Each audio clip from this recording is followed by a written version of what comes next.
Salut chers apprenants, c'est encore avec Zamblé. Je vous souhaite la bienvenue sur notre page. Ce matin, nous allons vous proposer un petit exercice que nous allons aborder sur un thème très important que nous avons vu dans la vidéo précédente.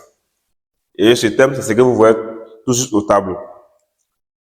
Dans la vidéo précédente, nous avons vu comment il faut étudier le signe des pronoms de degré 1. Donc, dans cette vidéo, nous allons faire une application directe de ce que nous avons vu dans la vidéo précédente. Donc, si vous êtes une nouvelle sur la page, je vous invite à aller suivre cette vidéo et afin de venir bien suivre l'application que nous allons faire tout à l'heure.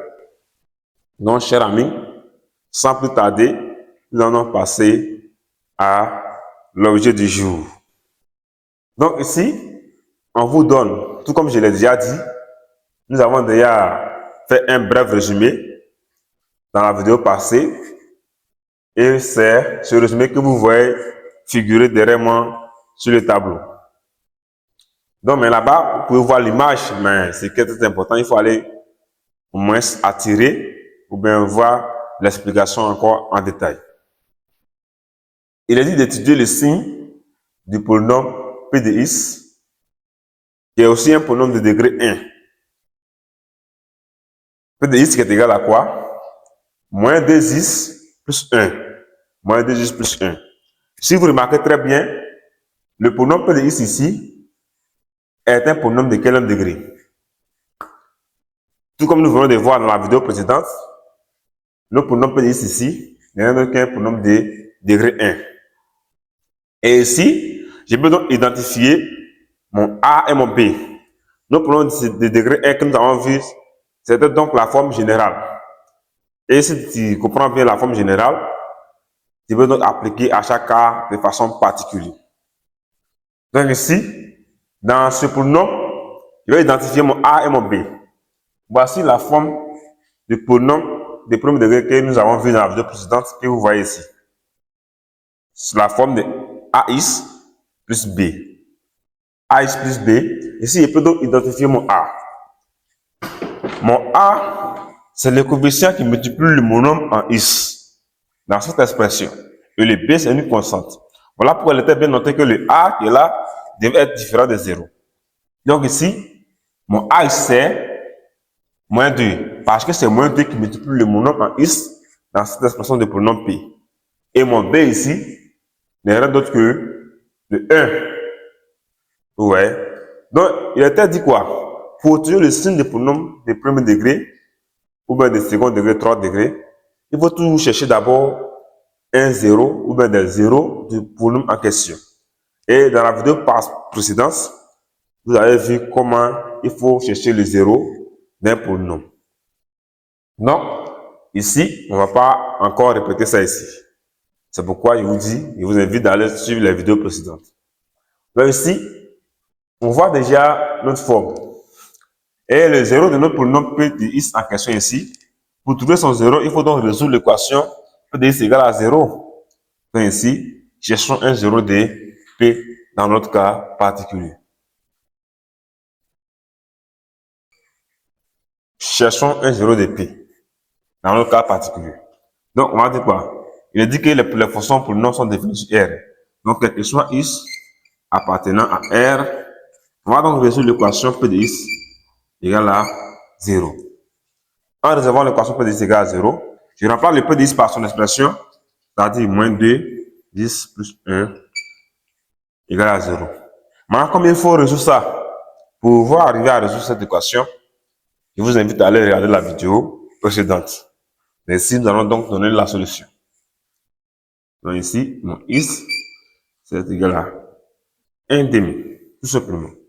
Le 1 demi n'est rien d'autre que le 0 de mon polynôme P ici en question. Donc ici, puisqu'il y a le 0 de mon polynôme P ici en question, je vais donc tout simplement dresser le tableau de variation. Donc, tableau de variation. Je vous ai bien dit que c'est un tableau de 2 lignes. C'est un polynôme de premier degré. Je mets le x ici. Comme c'est défini sur R, c'est-à-dire de moins l'infini jusqu'à plus infini. Et le réel que je mets ici, comme valeur de x, c'est la valeur de x que je viens de trouver en résolvant l'équation P de x égale à 0. C'est-à-dire 1 demi. Je mets ici 1 sur 2. Je répète, je reprends l'expression de mon pronom P. Ici, je peux mettre P de x, comme ne pas mettre P de x, je peux tout de même mettre son expression. C'est-à-dire moins 2x plus 1. Dans ce pronom qui est là, il a dit que mon A c'était moins 2, mon B c'était plus 1. Donc, comme c'est celui-là, je l'ai obtenu en résolvant l'équation P de x égale à 0, en résolvant l'équation moins 2x plus 1 égale à 0. Alors, donc, ça veut dire que c'est celui qui est là qui représente le 0 de mon polynôme. Je mets ici, et puis, tout simplement. Voici le 0 de mon polynôme. Ce tableau est identique à ce que vous voyez ici. Mais seulement que les A et puis les B sont connus. Tout simplement. Donc ici, qu'est-ce que nous allons faire? Tout comme il est dit ici, je me positionne à partir de 0 et je regarde mes yeux sont fixés sur la racine dans le tableau. Lorsque je me positionne comme ça, alors tout ce qui est ici sera appelé la gauche de la racine, ce qui sera appelé la droite de la racine. Maintenant, qu'est-ce qu'il a dit? Il a dit à gauche de la racine, qu'est-ce que nous mettons ici? C'est le signe de moins A. Ça veut dire que c'est l'opposé du signe de A. Le A, c'est quoi? À noter. Il faut noter que le A, c'est le coefficient qui multiplie le monôme en x dans l'expression de mon polynôme de degré 1. Donc ici, par identification, avec le cours précédent, nous avons donc dit que le A, c'était le monôme qui multipliait le x ici. Donc le A ici, c'est le signe de moins A, on met ici. Ça veut dire que c'est le signe de l'opposé du signe de A que je mets ici, et c'est le signe de A lui-même que je mets à droite de la racine. Maintenant, comme mon A ici, c'est moins 2. Mon A ici, c'est moins 2. Voici mon A. Moins 2. Comme moins 2 est négatif, comme c'est l'opposé du signe de A que je dois mettre ici, et que le signe de A même est déjà négatif, alors qu'il y a l'opposé du signe négatif. L'opposé du signe négatif, c'est le signe plus, tout simplement. Donc, le signe de A étant moins, alors son opposé ici, c'est celui que je mets ici qui est son opposé. Donc, son opposé ici, c'est plus, tout simplement. Maintenant, comme son opposé, c'est plus, tout simplement. Maintenant, à droite, là, comme je l'ai dit ici, c'est le signe de A. Là, je ne change rien. Je prends tout simplement le signe de A et je viens coller ça à droite de la racine. À droite de 0. Comme le signe de A ici, c'est moins, donc, je le mets ici tout simplement. Et moins. Donc, voilà comment il faut utiliser le signe de pronom de degré 1, cher ami. Donc, comme c'est un tableau de variation que je viens de faire, à chaque tableau de variation, il faut interpréter. Donc, je vais donc tirer une interprétation. Pour dire quoi? Quel que soit x appartenant à l'intervalle de moins l'infini jusqu'à 1 demi, je peux fermer ici comme ouvrir. Mon pronom P de x, qui n'est rien que moins 2x plus 1, je regarde son signe et je le compare par rapport à 0. Si son signe est positif, alors il est supérieur à 0. Si son signe est négatif sur l'intervalle, alors il est inférieur à 0. Tout simplement. Parce que quoi? Tout nombre qui sont de signes positifs sont supérieurs ou égaux à 0. Et tout nombre qui sont de signes négatifs sont inférieurs ou égaux à 0. Donc, comme si l'intervalle moins l'infini 1 demi, si c'est cet intervalle qui est là, vous voyez très bien que le signe de P de x ici est plus. Comme son signe est positif, alors P de x est supérieur ou égal à 0. Et, quel que soit x, appartenant maintenant à cette fois-ci à l'intervalle fermé à 1 demi jusqu'à plus infini. Mon P de x ici est, comment par rapport à 0, si vous avez compris là, est-ce que ça sera supérieur ou égal à 0? Non, ça ne sera pas supérieur ou égal à 0. Pourquoi? Parce que le signe de P de x sur l'intervalle 1,5 plus l'infini est un signe négatif. Alors, il a dit que tout nombre qui a pour signe négatif est inférieur ou égal à 0. Donc, le x ici sera inférieur ou égal à 0 tout simplement.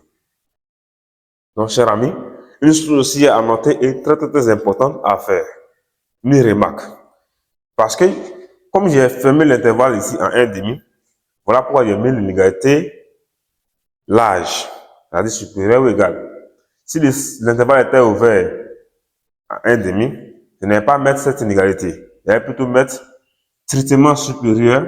C'est-à-dire si c'était ouvert ici, j'allais mettre ici tout simplement. Mais comme il est fermé, je dois aussi mettre inégalité large. Également aussi pour ce deuxième cas. Et maintenant,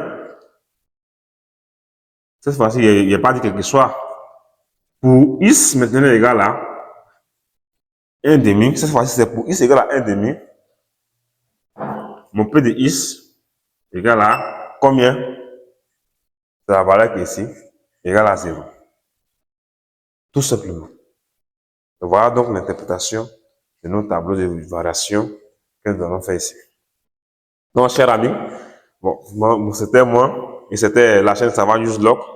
Donc, si vous êtes nouvelle sur la page, n'oubliez pas, après cette vidéo, que vous venez dessus. Si vous avez des bonnes questions, n'oubliez pas de nous faire savoir plus dans les commentaires. Et nous verrons comment revenir à votre préoccupation.